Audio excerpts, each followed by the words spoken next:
देखो, अग्नि को देख लेने से आपको गर्मी नहीं मिलेगी। मिलेगी अग्नि के पास जाने पर गर्मी मिलेगी। बर्फ को देख लेने से आपको ठंडक नहीं मिल जाएगी। ये बर्फ रखा हुआ है, अच्छा मोबाइल में देख लो चाहे जिसमें देख लो, लेकिन ठंडक मिलेगी क्या? वो तो बर्फ के पास में जाने पर ही मिलेगी। पंखे के नीचे बैठने पर ही हवा मिलेगी, पंखा देख लेने से नहीं मिलेगा। ऐसे यहां जो आ गया है तो जो भगवान की कृपा, भगवान की ऊर्जा, भगवान को अनुकंपा मिलेगी, जिससे लबालब व्यक्ति भर जाएगा। भगवान की कथा मिलती कब है? पुण्य पुंज बिनु मिलहि न संता, असत संगते संतित कर अंता। कब मिलती है? जब हमारे पुण्य का पुंज बनता है। तो कौन मिलते हैं? संत मिलते हैं। और जब संत मिलते हैं तो सत्संग होता है, और जब सत्संग होता है तो जीवन के संशय का अंत होता है। सठ सुधरहि सतसंगति पाए, पारस परस कुधा तो सुहाए। अच्छा, ये सत्संग और संत मिलते कब? तो बिनु सत्संग विवेक न होई, और राम कृपा बिनु सुलभ न सोए। जब भगवान की कृपा होती है तब संत मिलते हैं, और जब संत मिलते तो सत्संग होता है, और जब सत्संग होता है तो जीवन के संशय का अंत हो जाता है। आग लगी आकाश में बरसी रहे अंगार, और संत न होते जगत में तो जल मरता संसार। आग लगी आकाश में बरस रहे अंगार, और संत न होते जगत में तो जल मरता संसार। ये संसार का क्या होता है? वैसे भी देखो दुनिया में क्या हो रहा है। हम क्या करने आए और क्या करने लगे। हमें क्या करना चाहिए और क्या नहीं करना चाहिए, क्या करने लगे। आए थे हरि भजन को ओटन लगे कपास।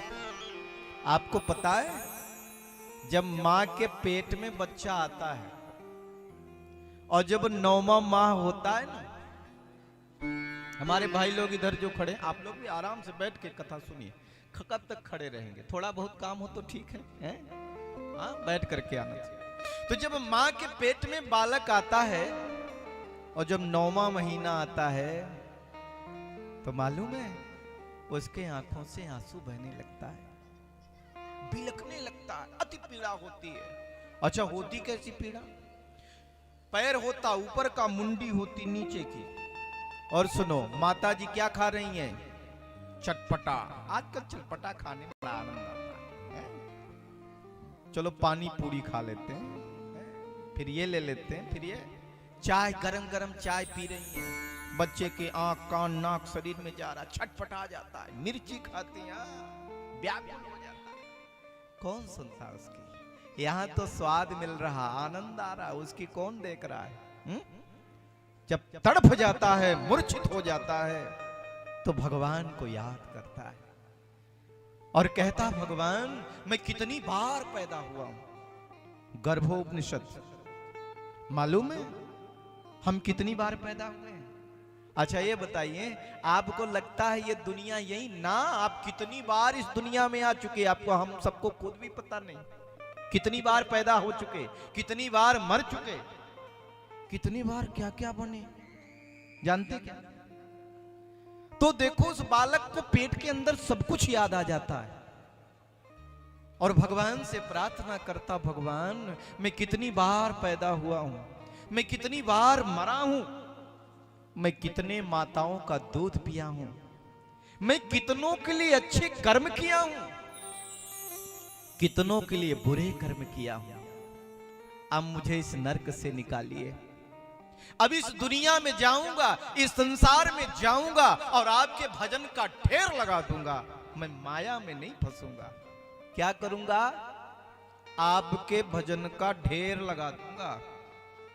लगाते हैं ढेर, क्या बुरा नहीं मानना। बालक का जब जन्म होता है तो देखना 10 दिन एकटक देखता है। हमारे आपके हंसाने से हंसता नहीं, हमारे आपके रुलाने से रोता नहीं, लेकिन अचानक मुस्कुरा देता है। क्यों? मानो भगवान से कहता, प्रभु मुझे याद है, अब मैं माया के चक्कर में पड़ने वाला नहीं हूं, मैं माया में फंसने वाला नहीं हूं। लेकिन जैसे 10वें से 11वां दिन आया, 12वां दिन आया, फिर कौन आ गए? गुड्डा गुड्डी, खिलौना, पापा पापी, नाना नानी सब आ गए और बच्चा भूल ही गया।